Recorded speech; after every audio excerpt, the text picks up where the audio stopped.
प्रिय भक्तों, पांडवों द्वारा कौरवों को रणभूमि से भगा देने के बाद पांडवों ने स्वयं को सार्वजनिक रूप से प्रकट कर दिया।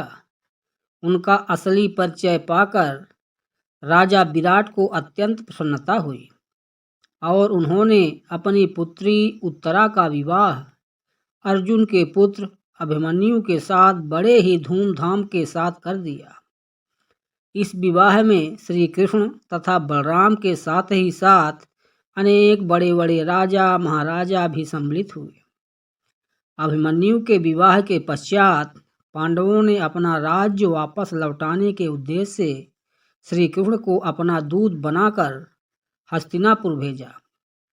धृतराष्ट्र के राज्यसभा में यथोचित सत्कार और आसन पाने के बाद श्री कृष्ण बोले, हे राजन, पांडवों ने यहाँ उपस्थित सभी गुरुजनों को प्रणाम भेजते हुए कहा है कि हमने पूर्व किए करार के अनुसार 12 वर्ष का वनवास तथा 1 वर्ष का अज्ञातवास पूरा कर लिया है।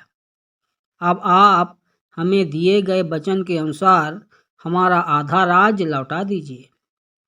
श्री कृष्ण के वचनों को सुनकर वहाँ उपस्थित भीष्म, विदुर, द्रोण आदि गुरुजनों तथा परशुराम आदि महर्षिगणों ने धृतराष्ट्र को समझाया कि वे धर्म तथा न्याय के मार्ग में चलते हुए पांडवों को उनका राज तत्काल लौटा दें।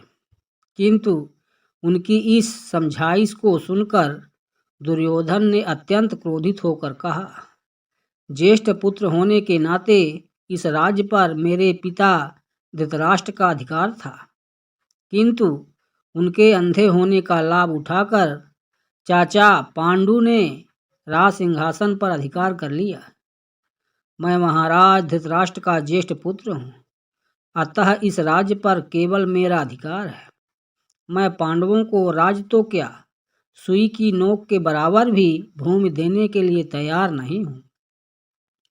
यदि उन्हें अपना राज वापस चाहिए तो वे हमसे युद्ध करके उसे प्राप्त कर लें।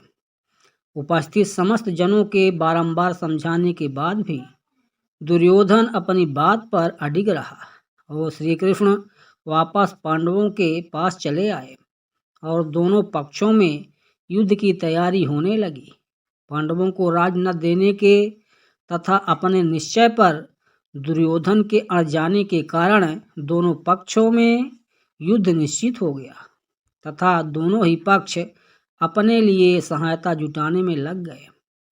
एक दिन दुर्योधन श्री कृष्ण से भावी युद्ध के लिए सहायता प्राप्त करने हेतु द्वारिकापुरी जा पहुंचा। जब वह पहुंचा उस समय श्री कृष्ण निद्रामग्न थे, अतएव वह उनके सिरहाने पर जा बैठा। इसके कुछ ही देर पश्चात अर्जुन भी इसी कार से उनके पास पहुंचे और उन्हें सोया देखकर उनके पैर के तरफ बैठ गए। जब श्री कृष्ण की निद्रा टूटी तो पहले उनकी दृष्टि अर्जुन पर पड़ी। अर्जुन से कुशल क्षेम पूछने के बाद भगवान कृष्ण ने उनके आगमन का कारण पूछा। अर्जुन ने कहा, भगवान, मैं भावी युद्ध के लिए आपसे सहायता लेने आया हूँ। अर्जुन के इतना कहते ही सिरहाने बैठा हुआ दुर्योधन बोल उठा, हे कृष्ण, मैं भी आपसे सहायता के लिए आया हूँ। चूंकि मैं अर्जुन से पहले आया हूँ, इसलिए सहायता मांगने का पहला अधिकार मेरा है। दुर्योधन के वचन सुनकर भगवान कृष्ण ने घूमकर दुर्योधन को देखा और कहा, हे दुर्योधन, मेरी दृष्टि अर्जुन पर पहले पड़ी है और तुम कहते हो कि तुम पहले आए हो, अतः मुझे तुम दोनों की ही सहायता करनी पड़ेगी। मैं तुम दोनों में से एक को अपनी पूरी सेना दे दूंगा और दूसरे के साथ मैं स्वयं रहूंगा, किंतु मैं न तो युद्ध करूंगा और न ही शस्त्र धारण करूंगा। अब तुम लोग निश्चय कर लो कि किसे क्या चाहिए। अर्जुन ने श्री कृष्ण को अपने साथ रखने की इच्छा प्रकट की, जिससे दुर्योधन प्रसन्न हो गया, क्योंकि वह तो श्री कृष्ण की विशाल सेना लेने के लिए ही आया था।